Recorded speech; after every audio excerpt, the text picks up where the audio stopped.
இன்றைக்கி சம்பா கோதுமை ரவையில் பைனாப்பிள் கேசரி கொஞ்சமாக டால்டா நெய் எண்ணெய் சேர்த்து சம்பா கோதுமை ரவையை எண்ணெயில் வறுத்துக்கணும்.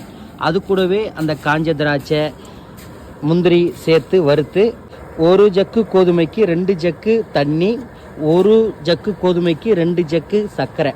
அப்படியே தண்ணி கொதி வந்த உடனே வறுத்த ரவையை அப்படியே போட்டு லேசாக கிளறணும். ஆனால் போடுங்கண்ணா.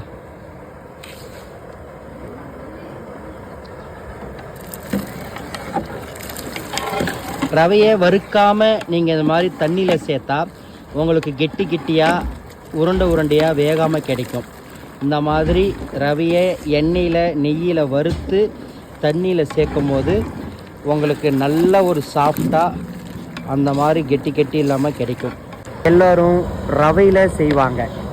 ஃபங்க்ஷனில் சம்பா கோதுமை ரவையில் செய்யும் போது நமக்கு சாப்பிட நல்ல டேஸ்ட்டும் பார்க்க நல்ல கலர்ஃபுல்லாகவும் இருக்கும்.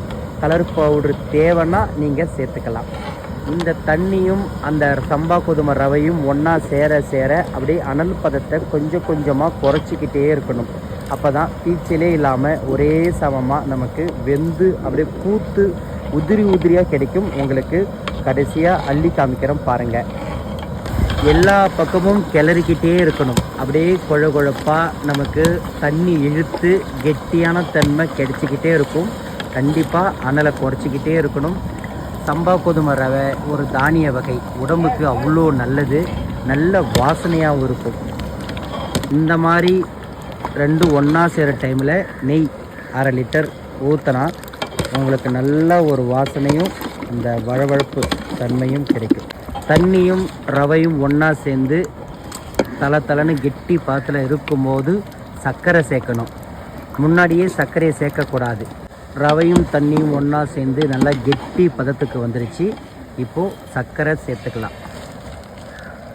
இந்த வலையில் தான் ரவையை அளந்த 1 பக்கெட்டு 2 பக்கெட்டு சர்க்கரை சேர்த்துக்கணும். சம்பா கோதுமை ரவை அப்படியே முத்தாக உதிரியாக அள்ளி சாப்பிட சூப்பராக இருக்கும். சர்க்கரை சேர்த்த உடனே திரும்பவும் தண்ணி மாதிரி அந்த பதம் வந்துடும். இது அரை பதம் அளவுக்கு அந்த சர்க்கரையும் ரவையும் ஒன்றா சேர்ந்த உடனே தளன்னு தம் மாதிரி போடணும். அப்போ தான் நமக்கு அள்ளி பந்தியில் வைக்கும் போது சாஃப்டாக இருக்கும். இந்த மாதிரி கொதிக்கும் போது அப்படியே பபுள்ஸ் மாதிரி வந்து மேலே படும். ஜாக்கிரதையாக எட்ட செய்யணும். வளர்ந்து ஒரு மாஸ்டர் இது உங்களுக்காக. வடி பிரியாணி மாதிரி இந்த மாதிரி தளன்னு தம் மாதிரி போட்டால் 2 மணி நேரத்தில் சாஃப்டாக சூப்பராக கிடைக்கும்.